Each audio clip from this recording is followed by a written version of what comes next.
साथियों नमस्कार। साथियों आनंद से रहें और प्रकृति के साथ विकास के पथ पर चलें। देखिए विकास का आज मैंने थोड़ा अपने स्लोगन में परिवर्तन कर दिया है। पहले मैं कहता था प्रकृति के साथ रहें और आनंद से रहें, प्रसन्नचित्त रहें, लेकिन आज का टाइटल है विकास के पथ पर चलें। अब विकास सामने आप देख ही रहे हैं कि ये मिट्टी आपको दिखाई दे रही होगी। ये मिट्टी नहीं, ये खेत समझिए आप। भाई इतनी प्रचंड धूप पड़ रही है तो खेत में तो नहीं जाया जा सकता, और अभी खेत में कोई फसल भी नहीं है। फसलों की तैयारियां हो रही हैं। आगे अब धान की फसल आ रही है, मतलब, और फिर आलू की फसल आएगी, बहुत सारी फसलें आएंगी। तो मैंने कहा कि चलिए थोड़ा सा विकास के बारे में सभी लोगों को बताया जाए अपने चैनल के माध्यम से कि वास्तव में विकास के लिए क्या करें, कैसे विकास हो।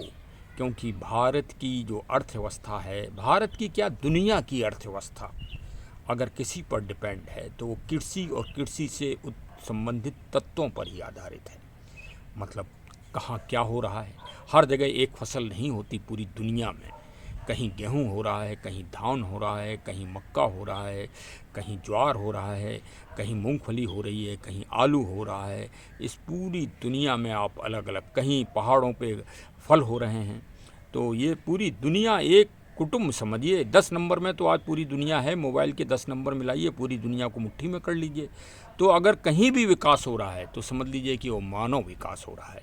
और सबसे पुराने ग्रंथ दुनिया के ऋग्वेद हैं और अथर्ववेद हैं, और उनमें अगर मानव के विकास का सबसे मोटिवेशनल अगर कोई पहलू है तो वो एग्रीकल्चर है। और एग्रीकल्चर में भूमि के सुधार के लिए बहुत बड़ा मोटिवेशन है। समझ लीजिए कि बहुत बड़ा बल दिया गया है। तो ये मैं कपोल कल्पित नहीं बता रहा हूँ, आपको बिल्कुल साकार बता रहा हूँ कि वेदों में इस बात को कहा गया है कि मिट्टी की उर्वरक शक्ति को बढ़ाने के लिए इसमें शहद डाला जाए, घी डाला जाए, दूध डाला जाए, और भी बहुत सारे ऊर्जावान तत्वों को मिलाया जाए, मिट्टी में मिक्स किया जाए। जो अब एक तथाकथित जो फिल्म बनी और जिसमें वो जो आरोप लगाया गया कि भगवान शिव को दूध का अर्पण करके और दूध को बर्बाद किया जाता है, वो गरीबों में बांट दिया जाए तो गरीब स्वस्थ हो जाएंगे। दूध तो वास्तव में सभी के लिए स्वास्थ्यवर्धक है, लेकिन वो इतना बड़ा विज्ञान है कि ये हमारे जो फिल्मकार हैं, डायरेक्टर, ये उस गहनता को समझ ही नहीं सकते। मतलब हम तो ये कहेंगे कि जैसे अब क्या बताया जाए, जो शब्द मुंह से नहीं निकल सकता, मैं हमारी संस्कृति की नहीं उस तरह के शब्द निकालने की, उस तरह का उनको रूपांतरण किया जाए तो कोई गलत नहीं होगा। इतना बड़ा उन्होंने भ्रम फैला दिया पूरे उसमें, देश में और पूरी दुनिया में कि और मैं आज वही आपको प्रैक्टिकल रूप में अब दिखाऊंगा। हमारे वैदिक साहित्य में अगर सबसे ज़्यादा मानव के विकास के लिए अगर मोटिवेशन दिया गया या प्रेरणा दी गई तो आप ये समझिए कि ज़मीन, भूमि, सोल के उर्वरक शक्ति को बढ़ाने के लिए, और तथा बताया गया कि ज़मीन में विशेष तत्वों को, शहद को, दूध को, घी को, सबको डाल के और उर्वरक शक्ति बढ़ाई जाए। देखिए आज आधुनिक युग में जब से टेस्टिंग चालू हो गई है तब से प्रत्येक ज़मीन का क्षेत्रीय वाइज पीएच निकलने लगा है, और पीएच करके हम देख सकते हैं कि हमारी ज़मीन की उर्वरक शक्ति में क्या क्या तत्व मौजूद हैं। और विगत दिनों से, कई वर्षों से आधुनिक जो खोजें हुई हैं खादों की, रासायनिक खादों की, मैं किसी का नाम नहीं लूँगा, उनका जो है उपयोग किसानों ने खेतों में उर्वरक शक्ति को बढ़ाने के लिए किया। लेकिन रासायनिक और केमिकल्स जो खादें थीं, उन्होंने अपना ज़मीन पर प्रभाव छोड़ना चालू किया और वो सारी जहरीली मिट्टी हो गई, और जो उसमें पैदा हो रहा है वो भी जहर तत्व को लेकर पैदा हो रहा है, मतलब विषाक्त जो हार्वेस्टिंग हो रही है उसमें भी विषाक्तपन के तत्व पाए जा रहे हैं, जिससे घर घर दुनिया भर की बीमारियां, असाध्य रोग हो रहे हैं, जैसे कैंसर है, हार्ट है, गठिया है, लीवर का ख़राब होना है और भी बहुत सारी प्रॉब्लम्स हैं। वो आप देख ही रहे हैं कि अस्पताल पूरे भरे हुए हैं। पहले एक अस्पताल होता था एक नगर में, और आज जगह जगह इतने बड़े बड़े मेडिकल कॉलेज और इतने बड़े बड़े एम्स खुल गए हैं और सब भरे रहते हैं। कितना कभी देखिए तो विचार करिए, तो वो कहाँ पैदा हो रहे हैं? ये रोग पैदा हो रहे हैं इस मिट्टी में, इस मिट्टी में जिसे हमें एकदम, मिट्टी को हमने मातृ रूप में पूजा है, पृथ्वी माता कहा है, और इसको हमने जहर भर दिया है इसमें। तो जो जहर अगर भरा है, जो बोएंगे वही तो काटेंगे। तो चलिए देखिए, आज हम आपको एक विशेष खोज और विशेष खाद के बारे में बताएंगे जो AWPL का प्रोडक्ट है, वैदिक एग्रो भूविटा। मैं इसके बारे में आपको प्रैक्टिकल से बताऊंगा।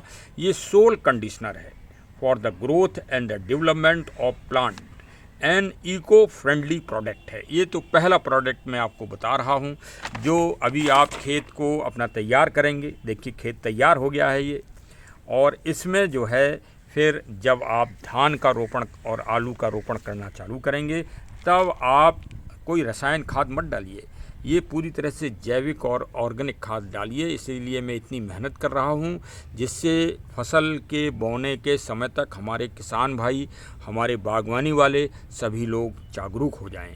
ये देखिए बिल्कुल बहुत ही घुलनशील है, और ये इससे मिट्टी में नमी बढ़ जाती है, और साथ में पोषक तत्व जितने भी 16 पोषक तत्वों का मिश्रण है इसमें। समझ लीजिए ये खेत हम तैयार कर रहे हैं अपना धान के लिए और आलू के लिए, गन्ना के लिए, सभी के लिए तैयार हो रहा है। ये एक पैकेट में 4 kg ये खाद आ रही है, और ये 1 एकड़ ज़मीन के लिए पर्याप्त है। ये आप देखिए सामने ही रखा है पैकेट। मैं अपने गमलों में, ये देखिए हमारे गमले हैं, हरे भरे हैं, इनमें मैं इसी खाद का उपयोग करीब 2-2.5 महीने से कर रहा हूँ, और मैंने बेस्ट परिणाम पाए हैं स्वयं। तब मैंने कहा है कि मैं इसका वास्तव में सभी लोगों को मैं बताने का प्रयास करूँगा। यह नमी तो लंबे समय तक रखते ही रखता है, पैदावार बढ़ाने में है, और भूमि की भौतिक संरचना में गुणवत्ता है, तथा जीवाणु जो मित्र हैं, केंचुआ जो ख़त्म हो गए हैं, इसको डालने से उनकी भी वृद्धि होती है, और pH मान संतुलन है, आवश्यक कार्बनिक पदार्थ भी बढ़ाता है। ये मिट्टी में सारे आपके फाइबर और जितने भी तत्व हैं, मैग्नीशियम आदि तत्वों को ये बढ़ा देता है और गुणशील मिट्टी को बना देता है। और फसल जो आपके एक खेत में 7 से 8 कुंटल गल्ला हो रहा होगा, फसल होते ही हो रही, हार्वेस्टिंग हो रही होगी, वो बढ़ के कम से कम 1-2 कुंटल और बढ़ जाएगी। और जो फसल होगी उसके लिए भी मैंने कई किसानों से संपर्क किया है जिन्होंने इनका उपयोग किया है। उन्होंने बताया है कि साहब जो फसल के दाने होते हैं वो भी बहुत सुंदर होते हैं। ये देखिए बिल्कुल खेत तैयार हो रहा है, समझ लीजिए। अब इसमें हमको गुड़ाई करना है। देखिए ये बस लीजिए गुड़ाई भी चालू हो गई। ये लीजिए इस तरह से गुड़ाई होके खेत तैयार हो जाएगा, और ये बहुत ही घुलनशील है। जैसे ही पानी पड़ता है वैसे ही ये खाद मिट्टी में अपना स्वरूप बदल लेती है, और मिट्टी की उर्वरक शक्ति, पोषक तत्वों को ये बढ़ा देती है।